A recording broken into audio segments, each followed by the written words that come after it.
Olá, muito boa tarde. É o programa Eclésia. Neste dia em que o país comemora Abril, vale a pena recordar o que mudou também desde 1974 na sociedade portuguesa e fazemos-lo hoje também na perspectiva da religião dos portugueses, e isto a partir de um livro, A Religião na Sociedade Portuguesa, editado pela Fundação Francisco Manuel dos Santos e da autoria de Alfredo Teixeira, que está hoje aqui entre nós. Muito boa tarde, obrigado por estar connosco. Neste dia em que Portugal se lembra da sua revolução, podemos dizer que 74 marca uma mudança importante no decurso da história do nosso país.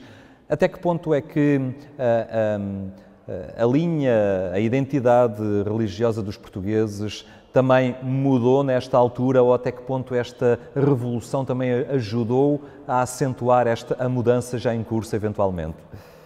Muito boa tarde.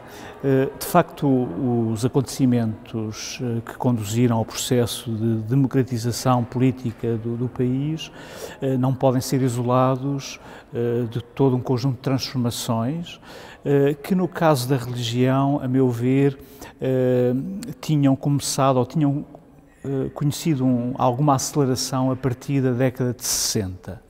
Eu diria que o 25 de Abril não é propriamente um sobressalto religioso na sociedade portuguesa, mas de alguma maneira a mudança de condições políticas afetou sobretudo o lugar da religião na construção das identidades coletivas. É curioso que ainda antes da Revolução, num dos poucos estudos sociográficos sobre a religião em Portugal, coordenado pelo Frei Luís de França, ele observava uma coisa curiosa, que no fundo o estudo pretendia saber o que é que os portugueses achavam acerca do problema da concordata, se ela devia ser revista ou não, enfim, colocavam-se várias perguntas relativas à questão da liberdade religiosa em Portugal. E é interessante observar que, de uma forma geral, os portugueses não estavam demasiado preocupados com a questão da concordata em termos gerais, ou seja, não estavam muito preocupados com os problemas da relação Estado e Igreja Católica em termos gerais. Estavam preocupados, sim, com uma questão em concreto, uma questão que tinha a ver com a sua própria liberdade individual, que era o problema de estar interdito aos católicos o acesso ao instituto jurídico do divórcio. E, portanto, aí, de uma forma, de facto, massiva, os portugueses inquiridos manifestam-se contra a revogação desse privilégio que era dado à Igreja Católica, de manutenção, no fundo, de um certo controle social, podemos dizer assim, sobre esse aspecto. E, de facto, eu diria que sob esse ponto de vista, a Revolução está no lugar de uma trajetória de emancipação dos indivíduos na sociedade portuguesa. Podemos dizer que não havia aí uma falha de comunicação nessa altura da Igreja com a própria sociedade, que já estava noutro cumprimento, sim, de alguma maneira, em parte, mas é preciso recordar que, em todo o caso, a Igreja Portuguesa, a Igreja Católica Portuguesa, vivia já os dinamismos de recepção do Concílio e, portanto, em muitos contextos, havia já, enfim, sensibilidades que não podiam já descrever-se no quadro, enfim, daquela aliança, pelo menos simbólica, entre Estado e Igreja que tinha acontecido antes. O próprio 25 de Abril contou com a participação dos católicos também. Exatamente, e mesmo no período anterior à Revolução, nós temos claramente grupos de católicos que se afirmam como resistentes ao regime autoritário anterior. Agora, de facto, de alguma maneira, o Estado Novo tinha construído uma imagem do Portugal aldeia, não é? do Portugal, enfim, fechado sobre si e, ao mesmo tempo, aliado a uma certa ideia de império que podia ser facilmente descrito como uma extensão da própria cristandade no mundo. E esse aproveitamento, digamos, da força moral, da força agregadora da religião por parte do Estado Novo, de alguma forma construiu, pelo menos politicamente, a ideia de que, no fundo, ser-se português e ser-se católico era quase a mesma coisa. Este livro também dá conta, de alguma maneira, de uma certa tensão, não sei se é correto chamar-lhe tensão, mas entre a religiosidade popular, a religiosidade a religião mais institucional da Igreja e haver aqui um género de compromisso com as manifestações de religiosidade popular, nas romarias. Há aqui um ponto de entendimento nas festividades, é assim? Eu costumo usar mais o termo transação entre esses dois universos religiosos. Eu penso que nós não compreendemos a sociedade portuguesa, sob o ponto de vista religioso, sem levarmos em conta que em Portugal subsistiram estruturas de tradicionalidade religiosa até bastante tarde. É preciso recordar que nós nos anos 70, por exemplo, ainda tivemos aqui antropólogos que vieram da Europa, portanto antropólogos estrangeiros, que vieram da Europa estudar Portugal sob o ponto de vista religioso, um pouco como iam para outros países do Hemisfério Sul, vistos como outros em relação à Europa. De alguma maneira, esse interesse antropológico e etnográfico dá conta da percepção na Europa de que Portugal, sob o ponto de vista religioso, era de alguma maneira um outro, não é? Um espaço diferente, exótico, sob o ponto de vista religioso. E, por exemplo, estou-me a recordar do Pierre Sanchis, um antropólogo francês que depois migrou para o Brasil.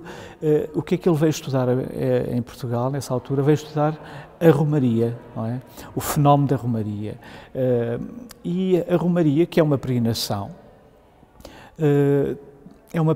que tem características próprias, porque é uma peregrinação comunitária. Enfim, ela constrói-se não apenas naquilo que é a dimensão de religiosidade individual, ligada aos problemas de cada um, da família, dos seus círculos de relações, mas é uma peregrinação muito mais marcada pela própria construção da identidade local de uma comunidade. E, de alguma maneira, essa religiosidade subsistiu até bastante tarde. Eu diria que até nós, embora de uma forma diferente, mas, por exemplo, nesta quadra que vivemos, em que muitos portugueses regressam às suas terras de origem e vivem aí de alguma maneira a religião da sua terra, não é? A religião da sua terra era muito marcada, de facto, por esta dimensão comunitária.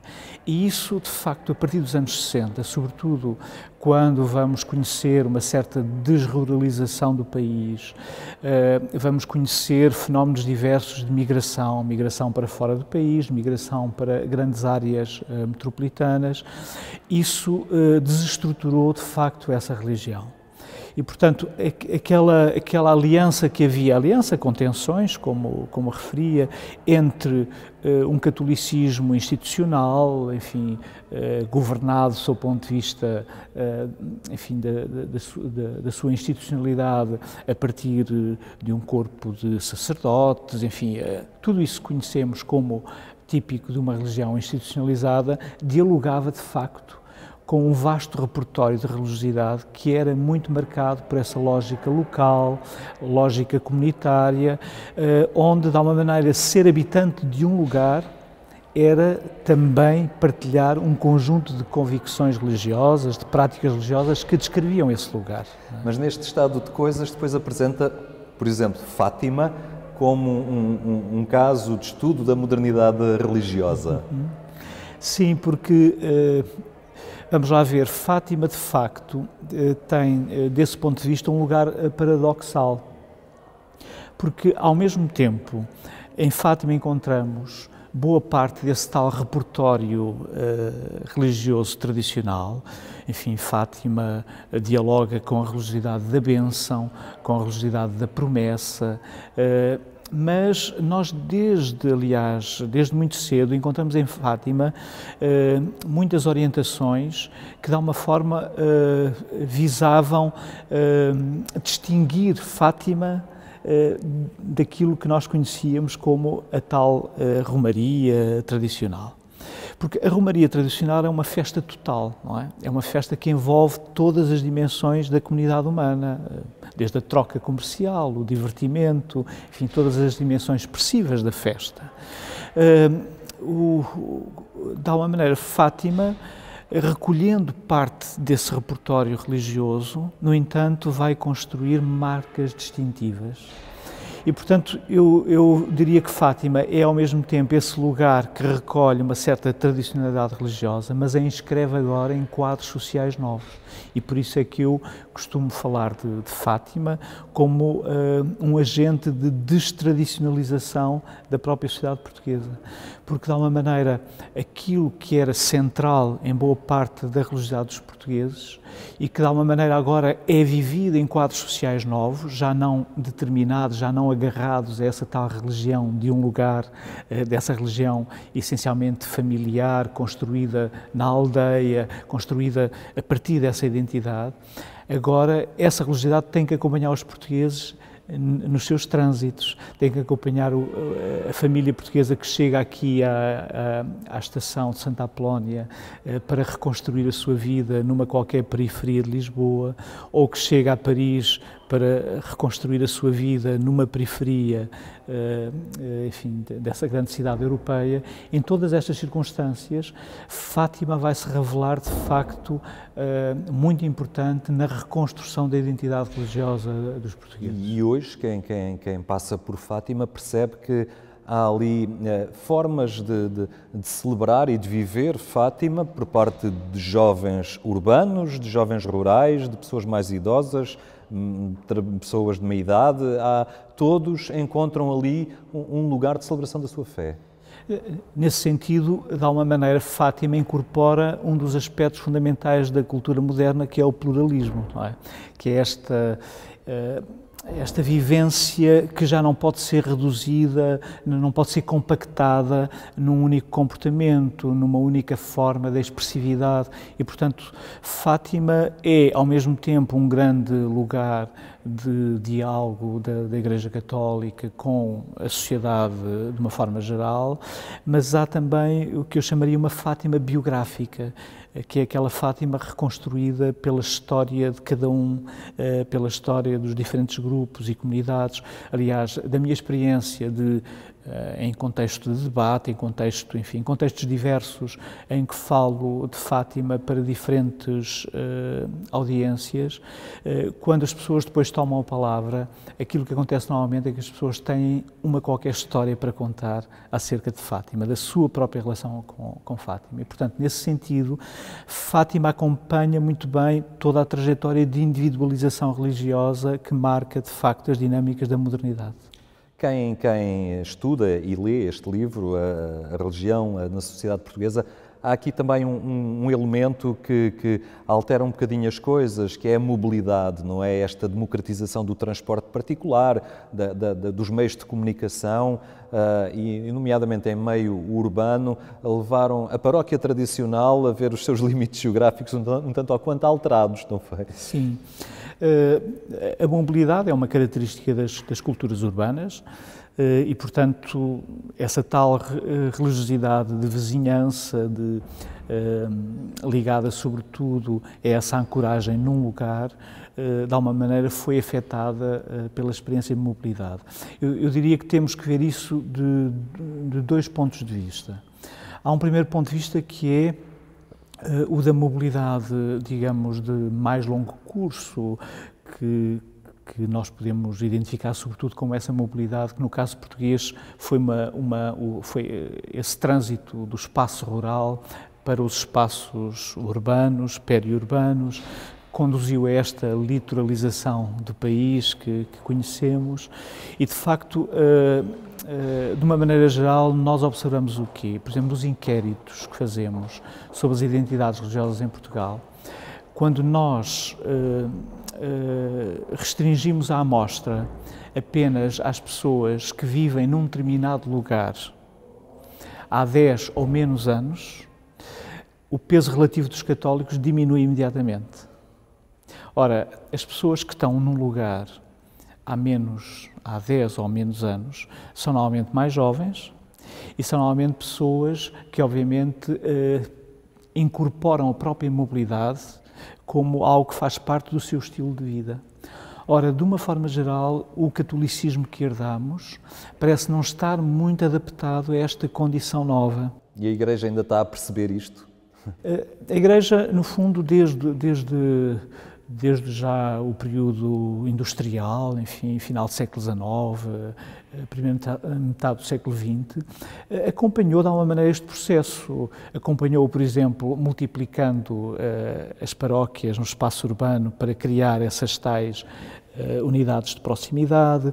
Depois é preciso ter em conta, por exemplo, a importância dos movimentos eclesiais, em particular depois já do Concílio Vaticano II, que são claramente formas de identificação religiosa que já não estão dependentes dessa tal estrutura territorial, portanto correspondem já a um modelo novo de construção da pertença católica, só que de facto a capacidade que uma instituição tem de se apropriar estrategicamente dessa dinâmica é muito limitada, porque de facto os indivíduos movem-se porque se podem mover, não é? Parece uma verdade à la Alice, mas de facto é isso que acontece.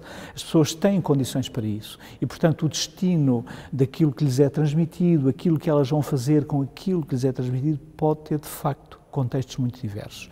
Nas cidades em concreto, portanto, nos espaços de mobilidade mais integrada, aí nós temos um outro fenómeno, que não é um fenómeno que se distribui igualmente por todo o território, mas que está muito concentrado, sobretudo, nestes espaços da cidade, portanto, claramente, espaços mais integrados, sob o ponto de vista da mobilidade. E aí nós, de facto, encontramos comunidades paroquiais onde a dimensão territorial, no que diz respeito à construção da comunidade, pode ter já muito pouca importância, não é? Enfim, só para dar um exemplo, num estudo de profundidade que fiz já no início deste século, numa paróquia aqui da cidade de Lisboa, por exemplo, nas assembleias dominicais, eu encontrava sempre acima de 60% de não residentes na paróquia.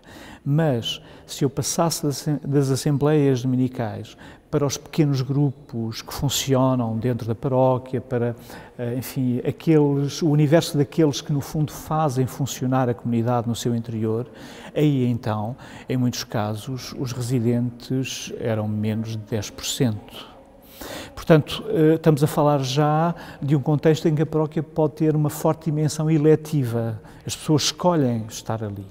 E, nesse sentido, a sua relação com o território é diferente. Não deixa de haver uma relação com o território, mas ela é diferente. A cidade, como diz aqui no livro. Sim, eu cito aí um ator importante aqui do Patriarcado de Lisboa, que com essa afirmação, no fundo, revela a consciência de que hoje, numa cidade como espaço integrado, pensar uma dinâmica pastoral para a Igreja Católica implica pensar a cidade como um todo e não a lógica da quadrícula paroquial. Estamos a falar da mobilidade, que alterou um bocadinho o panorama das coisas.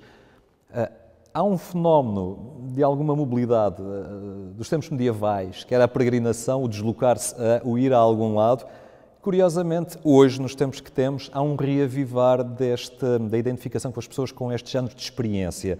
Para algumas é uma experiência, não é um ato de fé, às vezes é um desafio físico, é um estar com os amigos, mas depois há sempre uma linguagem específica do fazer caminho, do peregrinar, vai-se sempre a um santuário, e há aqui uma linguagem que começa a criar adeptos, digamos assim, hoje em dia.